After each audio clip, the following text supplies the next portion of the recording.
Moteur à courant alternatif. Moteur à courant alternatif. Tous les moteurs fonctionnant en CA ont en commun l'existence d'un champ magnétique tournant produit par les enroulements du stator.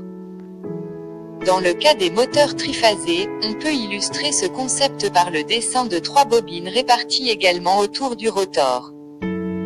Chaque bobine est reliée à l'une des 3 phases d'une alimentation électrique triphasée. Développement d'un champ magnétique tournant. Champ résultant. Le courant traversant chaque bobine varie de façon sinusoïdale avec le temps et il est déphasé de 120 degrés par rapport au courant des autres bobines. Ainsi, le courant dans la bobine B est en retard d'un tiers de période par rapport à celui de la bobine A, et le courant dans la bobine C en retard d'un tiers de période par rapport à celui de la bobine B. Le rotor voit le champ magnétique tournant est engendré par les 3 bobines et se met à tourner en développant ainsi un couple sur l'arbre de transmission du moteur. Ce champ tourne soit dans le sens horaire, soit dans le sens anti-horaire, en fonction de l'ordre des phases raccordées au moteur.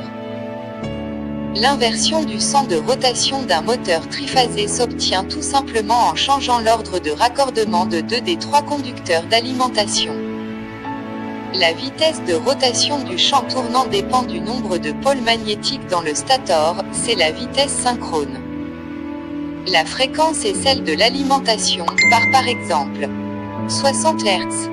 Dans les moteurs CA, le nombre de pôles magnétiques, ou simplement pôles, est le principal facteur conceptuel agissant sur la vitesse. A. Moteur à induction triphasée. Le rotor d'un moteur à induction ne tourne pas à la vitesse synchrone, c'est-à-dire à la vitesse du champ magnétique du stator, mais il existe un léger décalage temporel entre les 2 vitesses. Ce décalage, nommé glissement, s'exprime en pourcentage de la vitesse synchrone. Le glissement du moteur est le résultat de l'interaction entre le champ magnétique du stator et le champ magnétique créé par les courants induits circulant dans le rotor. Les barres du rotor coupent les lignes de force magnétique et produisent ainsi un couple moteur.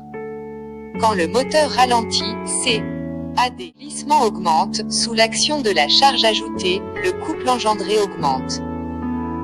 Les moteurs à induction triphasée sont très robustes et très fiables, c'est d'ailleurs le type de moteur le plus couramment utilisé.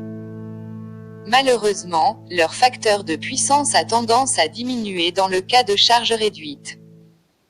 Ceci est attribuable au fait que le courant fourni sert uniquement à entretenir le champ magnétique. B. Moteur à cage d'écureuil. Le rotor d'un moteur à cage d'écureuil est composé de barres conductrices parallèles à l'arbre et court-circuitées par des anneaux protecteurs qui supportent leurs extrémités.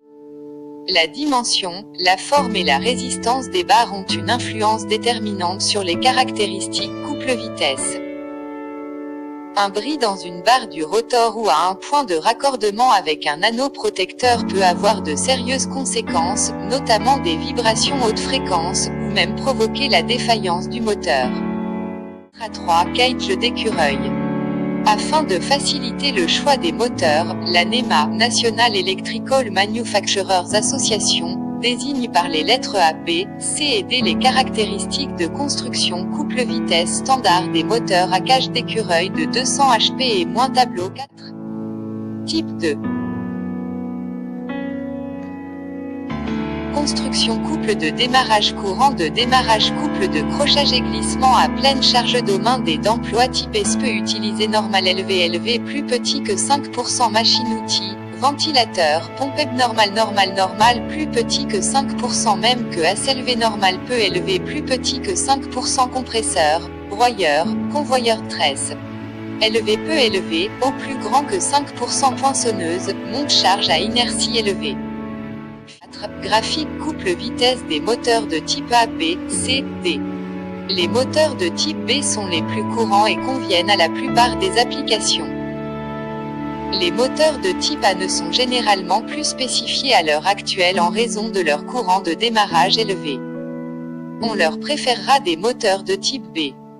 On désigne également les types de moteurs comme étant à usage général, déterminé ou spécial. On appelle moteur à usage général tout moteur qui est construit suivant des caractéristiques normalisées comme celles spécifiées dans la norme NEMA standard publication MG1-1993, paragraphe 14. 02. On appelle moteur